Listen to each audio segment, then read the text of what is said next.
مع زحمة الحياة بيفضل البيت هو المكان اللي بنرجع له علشان نرتاح فيه، وعلشان البيت بتاعنا يبقى دايما نظيف لازم نختار المكنسة الصح، المكنسة اللي فعلا تستحمل معانا الشغل وتوفر معانا مجهود وما تبص مننا كمان بسرعة. فيديو النهارده اقول لكم عن افضل انواع المكانس الكهربائية اللي موجودة في السوق المصري من حيث القوة وقوة السحب وكمان التحمل بتاعها وسهولة الاستخدام. وان شاء الله الفيديو اللي جاي هعرفكم الفرق بين المكنسة اللي بالكيس واللي من غير كيس، بس الفيديو النهارده ان شاء الله هنتكلم عن افضل الانواع المكانس اللي موجودة في السوق المصري. اول نوع معانا وهي مكنسه بانسونيك. عايزه اقول لكم ان الموتور بتاعها قوي جدا وما بتبص مننا بسهوله، وكمان مهما تكون كميه التراب عندك في البيت فهي بتقدر بقوه الشفط بتاعتها ان هي تسحب لك كل التراب. وعايزه اقول لكم ان هي مناسبه جدا للشقق الكبيره لانها بتستحمل شغل لفتره طويله بدون ما تسخن بقى، وكمان الكيس بتاعها كمان كبير فمش محتاجه ان انت كل شويه تنضفيه، وقطع الغيار بتاعتها متوفره وهي نازله في السوق النوع الياباني والنوع الماليزي. طبعا بس النوع الياباني هتلاقيه مش متوفر قوي في السوق، بس لو لقيتيه هيبقى حلو قوي.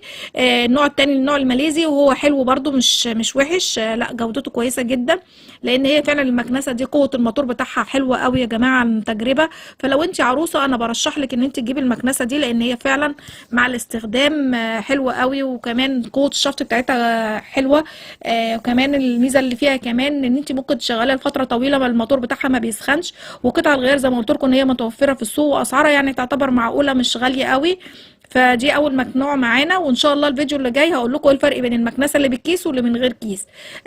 زي ده زي ما قلت لكم ان ده اول نوع معانا، وهنروح للنوع الثاني. تاني نوع معانا وهي مكنسه بوش. عايزه اقول لكم ان المكنسه دي قويه جدا، الموتور بتاعها بقى ثابت وكمان ما بتسخنش بسرعه، وحتى لو استخدمتيها لفتره طويله صوتها كمان هادي يا بنات.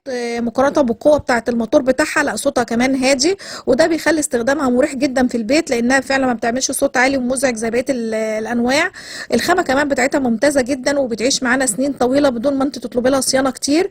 كمان فيها بقى الميزه اللي فيها ان هي فيها فلتر كويس جدا بينظف الهواء، ومناسبة جدا بقى لو انت عندك اطفال او لو عندك حد بيشتكي من اي حساسية. يمكن كمان يكون السعر بتاعها غالي شوية لكن هي قيمتها قدام سعرها حلوة قوي.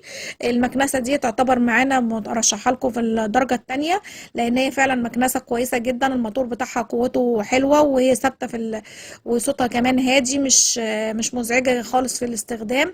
فده النوع التاني معانا.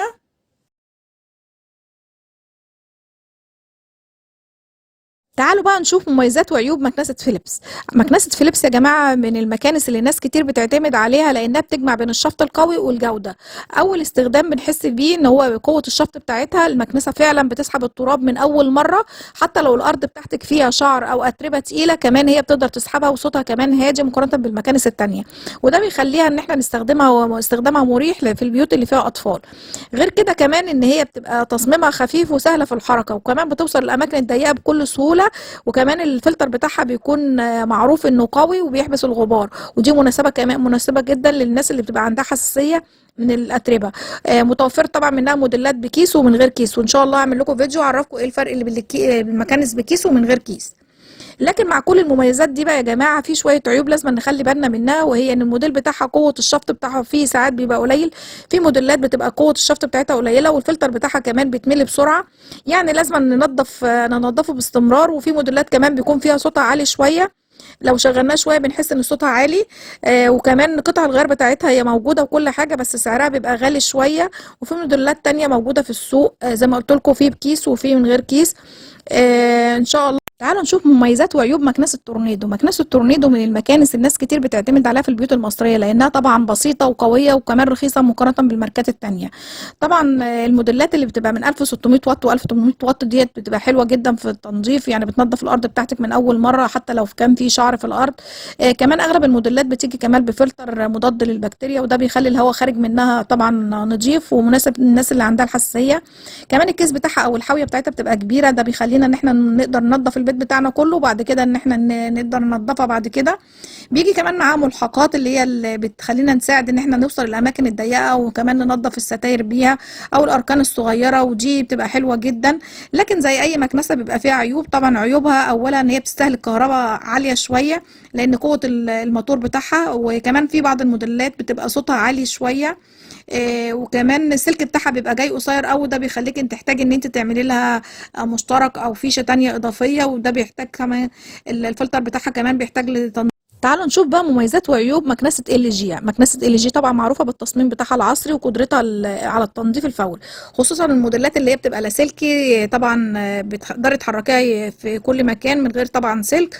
واول ميزة بنحس بيها فهي قوة الشفط بتاعتها عالية جدا، وكمان مزودة بمحرك، وفيها كمان فلتر بيساعد طبعا على التقاط الغبار الناعم والجسيمات الصغيرة، وده مفيد جدا للناس اللي بتبقى عندها حساسية. بس زي اي مكنسة لازم يكون زي ما فيها الكويس فيها العيب، لكن طبعا مش خالية من العيوب. المستخدمين اشتكوا من الريحة بتاعتها، ان هي في ريحة بتبقاش كويسة بعد ما بيفرغوا الحاوية بتاعتها، ولو ما جففوهاش كويس بعد الغسيل بتبقى بتطلع ريحة مش كويسة. وفي ناس تانية اشتكت ان البطارية ما بتقعدش معاهم فترة طويلة واشتكوا منها. وده كان الفيديو بتاعنا عن انواع المكانس اللي موجودة في مصر والمميزات والعيوب بتاعتها. لو الفيديو عجبك اعملي لايك واشتراك في القناة عشان يوصلك كل جديد.